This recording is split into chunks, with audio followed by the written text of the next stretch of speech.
Tem uma pergunta interessante que a gente às vezes faz, né? Existem pessoas com mente extremamente conturbada, alguns pintores, Picasso, o Van Gogh, é esse que estava aqui, né? Alguns indivíduos superdotados e conturbados. Sim. Van Gogh, né, como você lembrou. Como é que entra isso no cérebro? Como é que essa mente complicada, por exemplo, para algumas emoções, desenvolve atividades tão fantásticas, tão fascinantes?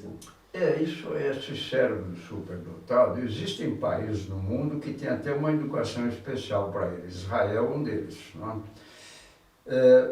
Eu escrevi uma vez sobre o savantismo, não é? O estranho fenômeno do savantismo. Sabe o que é o savantismo? Essas pessoas às vezes são chamadas de idiotes savants, em francês. Idiota sabe. Aliás, o computador não é um idiota sabe. Ele tem um desempenho, mas ele não tem consciência do que ele fez. O autista, o cérebro do autista, alguns autistas são de alto desempenho. Chama-se síndrome de Asperger.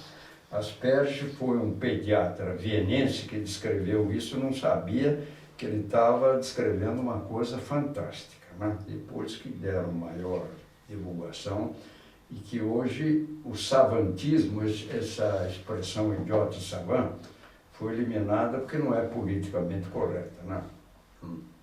Então, esse cérebro, ninguém sabe como funciona. Ele tem uma capacidade. Quem viu um filme com Dustin Hoffman chamado Rayman, é a história de um Kim Peek, que era um autista real na vida, que ele mal conseguia dar o laço no sapato e vestir a roupa, mas ele era capaz de decorar uma enciclopédia e recitar ipsis-literis, não?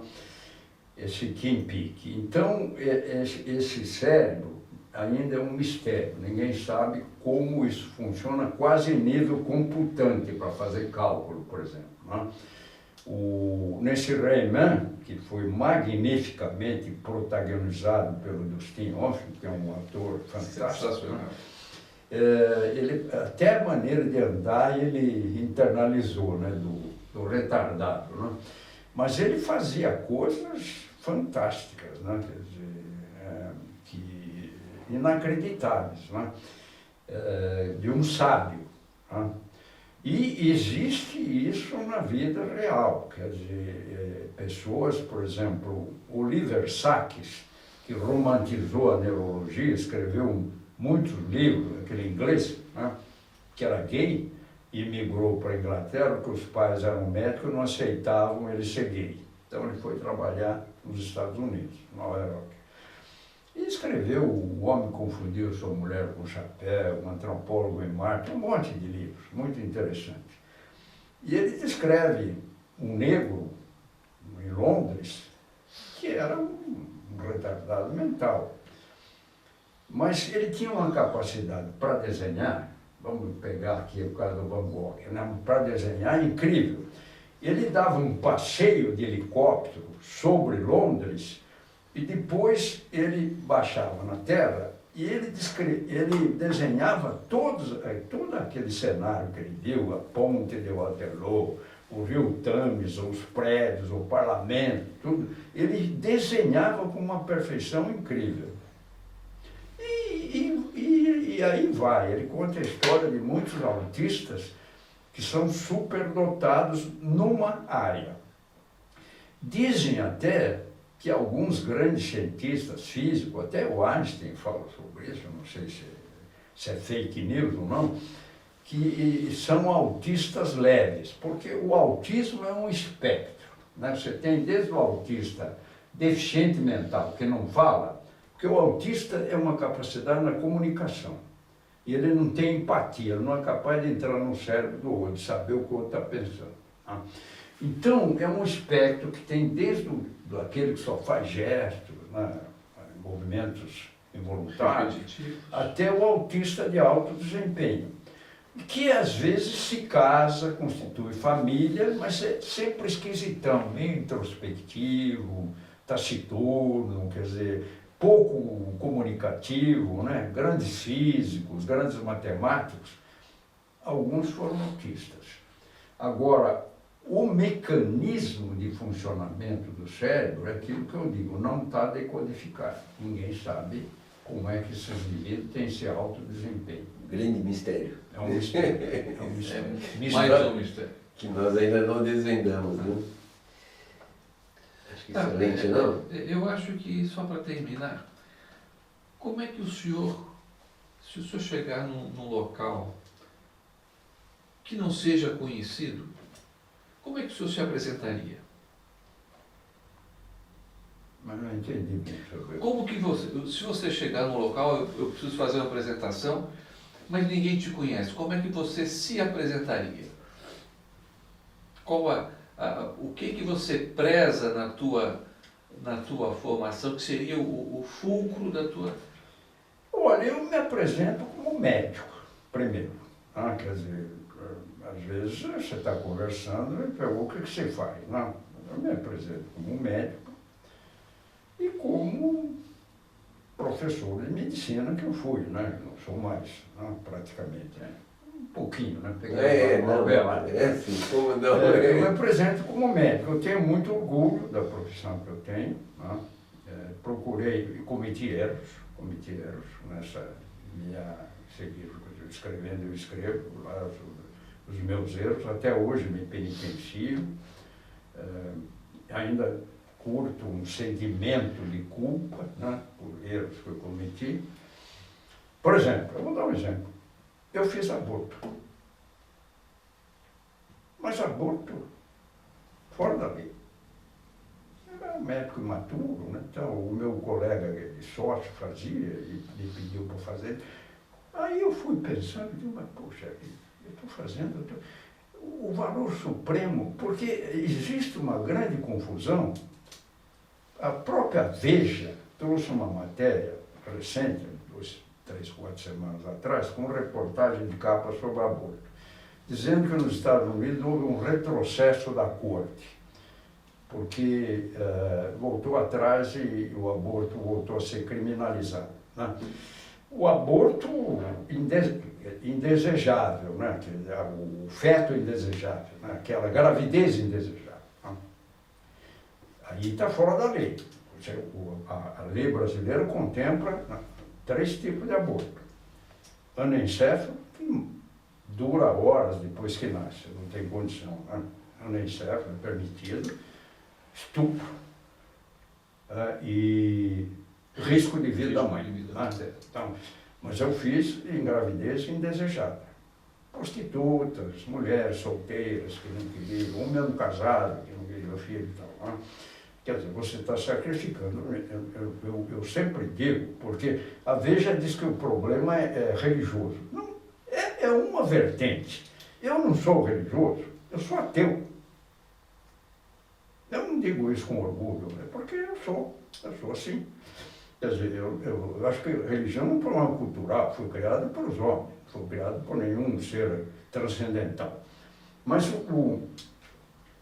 eu me guio por uma bioética hoje, e depois que eu fiz a minha culpa, eu acho que a vida é o valor supremo. Ninguém tem direito a tirar uma vida. E o feto é indefeso.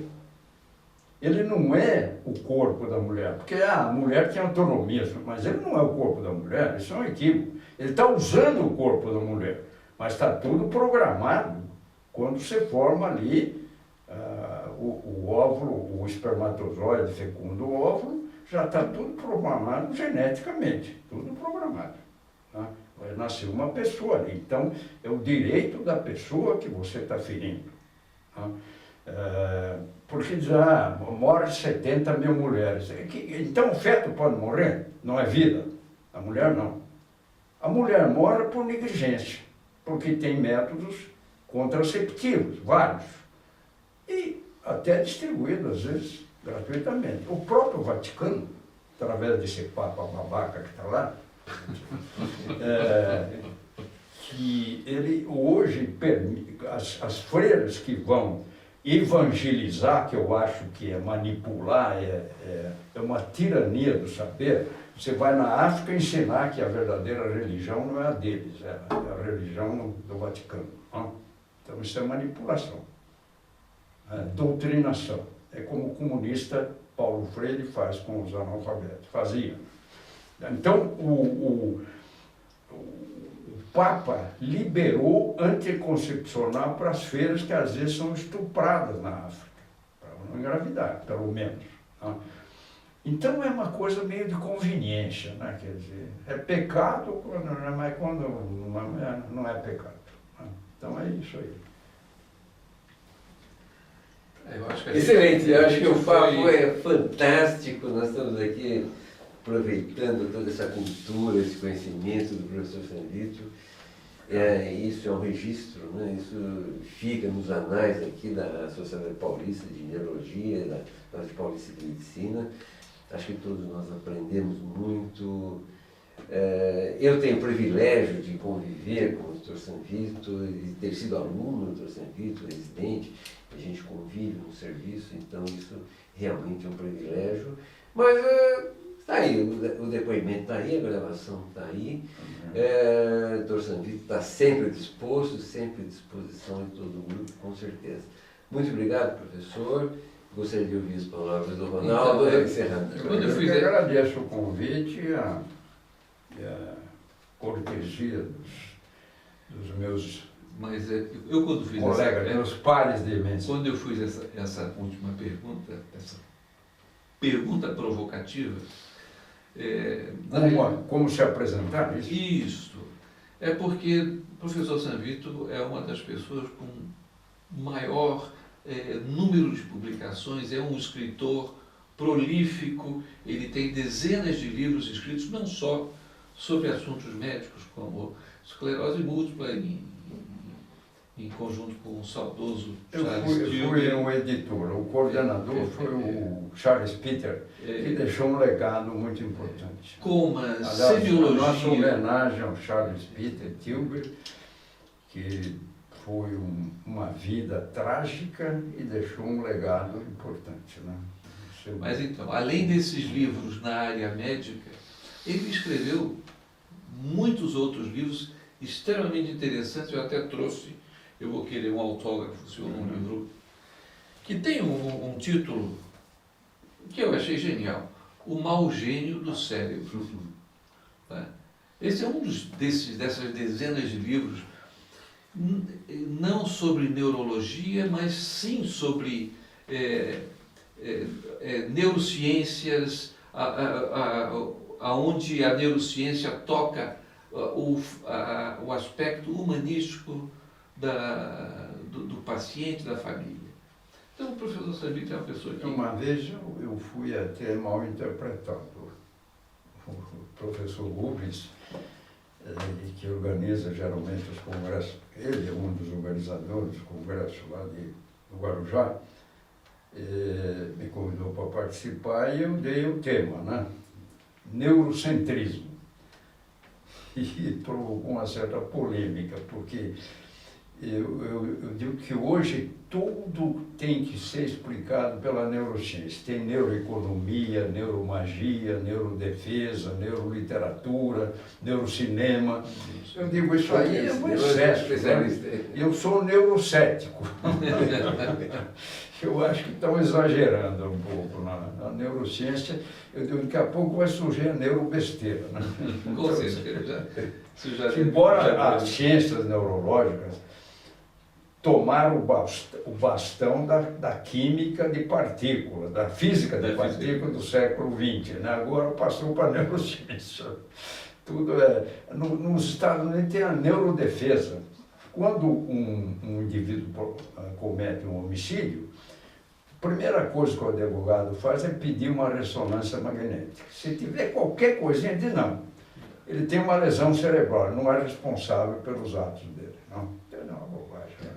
Mas é isso. Por favor, dê o autógrafo. Excelente.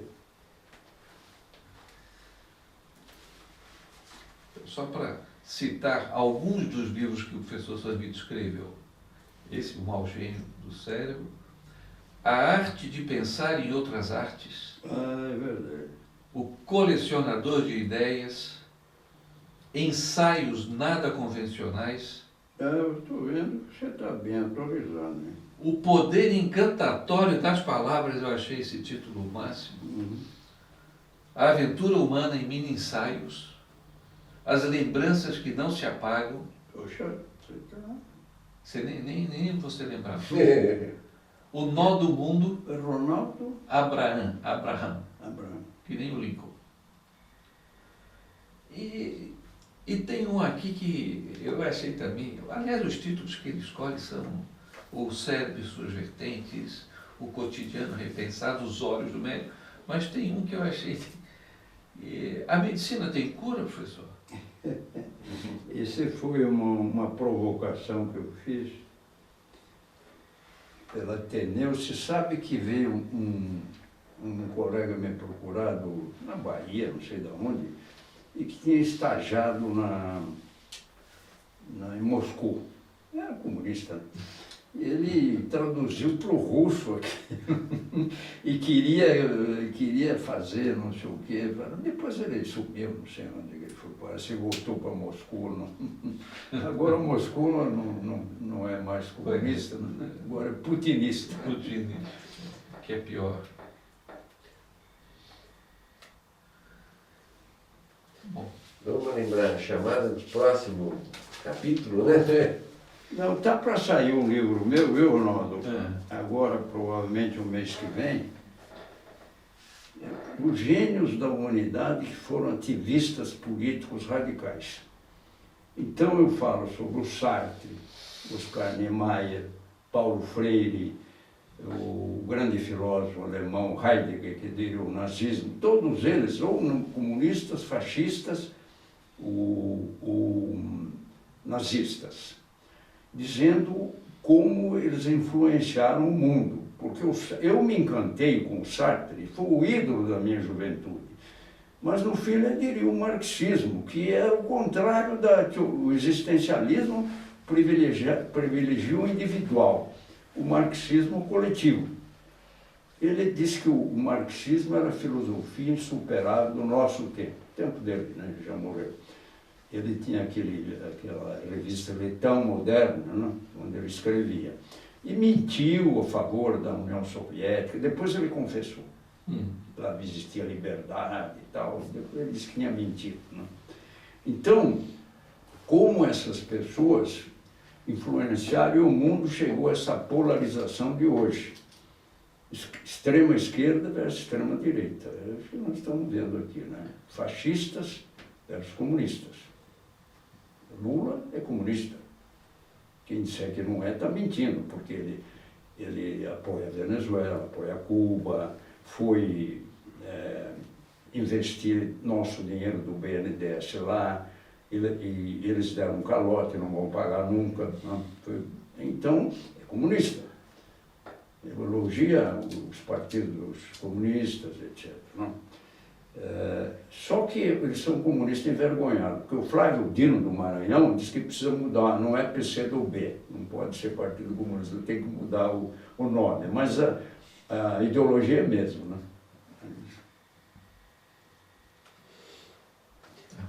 então, o próximo